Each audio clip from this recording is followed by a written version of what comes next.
Assalamualaikum warahmatullahi wabarakatuh. Kami dari kelompok 11 mata kuliah Psikologi Pendidikan pada video kali ini akan menjelaskan materi mengenai teori belajar konstruktivistik.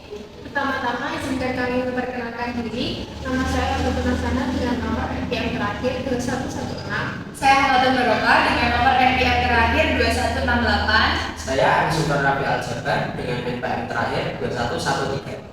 Selamat menonton. Jadi materi kami kali ini adalah teori belajar konstruktivistik. Ada 3 poin yang akan kami bahas kali ini, yaitu yang pertama, kelebihan dan kekurangan teori belajar konstruktivistik. Yang kedua, ada proses belajar. Dan yang terakhir, ada perbandingan antara teori belajar konstruktivistik dengan teori belajar tradisional. Langsung saja ke kelebihan dan kelemahan teori belajar konstruktivistik. Kelebihan yang pertama adalah berpikir. Dalam proses membina pengetahuan baru, murid berpikir untuk menyelesaikan masalah, mencari ide, dan membuat keputusan. Yang kedua ada pemahaman. Jika murid terlibat secara langsung dalam membina pengetahuan baru, maka mereka akan lebih paham dan boleh mengaplikasikannya dalam semua situasi. Yang ketiga ada mengingat. Murid terlibat secara langsung dan aktif, maka mereka akan mengingat lebih lama semua konsep. Melalui pendekatan ini, siswa membina sendiri pemahaman mereka, dan justru mereka akan lebih yakin menghadapi dan menyelesaikan masalah dalam situasi baru. Yang keempat ada kemahiran sosial. Menurut Sutisna 2013, kemahiran sosial diperoleh apabila interaksi dengan rekan dan guru dalam membina pengetahuan baru. Yang terakhir ada motivasi. Menurut Suryanto 2009, siswa terlibat langsung memahami, ingat, yakin, dan saling berinteraksi dengan sehat. Mereka akan merasa termotivasi belajar dalam memperoleh pengetahuan yang baru. Selanjutnya ada kelemahan teori konstruktivistik. Yang pertama adalah siswa seringkali mengkonstruksi pengetahuannya sendiri. Jadi tidak jarang bahwa hasil konstruksi siswa tidak cocok dengan hasil konstruksi yang sesuai dengan kaidah ilmu pengetahuan, sehingga hal ini menyebabkan miskonsepsi. Yang kedua ada konstruktivisme, menanamkan agar siswa membangun pengetahuannya sendiri.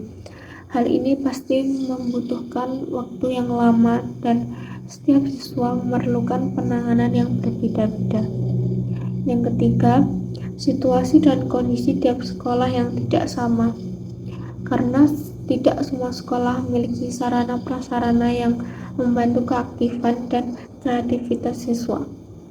Dan yang terakhir adalah meskipun guru hanya menjadi motivator dan memediasi jalannya proses belajar, tetapi guru harus memiliki perilaku yang elegan dan arif sebagai spirit bagi anak, sehingga dibutuhkan pengajaran yang mengapresiasi nilai-nilai kemanusiaan. Submateri yang kedua adalah proses belajar menurut teori konstruktivistik. Yang pertama ada proses belajar konstruktivistik. Pada pendekatan ini, kegiatan belajar lebih dipandang dari segi prosesnya daripada segi perolehan pengetahuan dari fakta-fakta yang terlepas-lepas. Secara konseptual, proses belajar jika dipandang dari pendekatan kognitif bukan sebagai perolehan informasi yang berlangsung satu arah dari luar ke dalam diri siswa, melainkan sebagai pemberian makna oleh siswa kepada pengalamannya melalui proses asimilasi dan proses akomodasi yang bermuara pada pemutakhiran struktur kognitifnya. Kedua, peranan siswa. Belajar merupakan sebuah proses pembentukan pengetahuan, dan pembentukan ini harus dilakukan oleh si pembelajar atau siswa itu sendiri.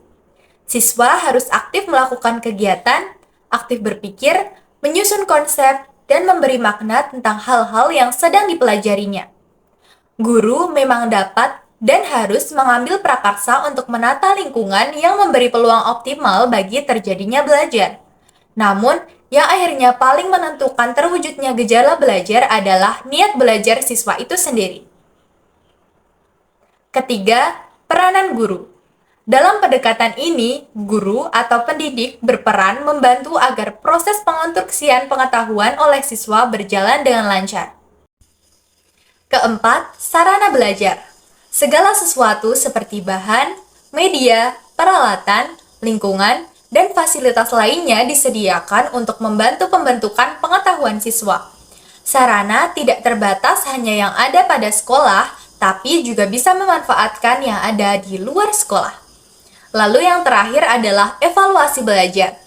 Pandangan ini mengemukakan bahwa lingkungan belajar sangat mendukung munculnya berbagai pandangan dan interpretasi terhadap realitas, konstruksi pengetahuan, serta aktivitas-aktivitas lain yang didasarkan pada pengalaman.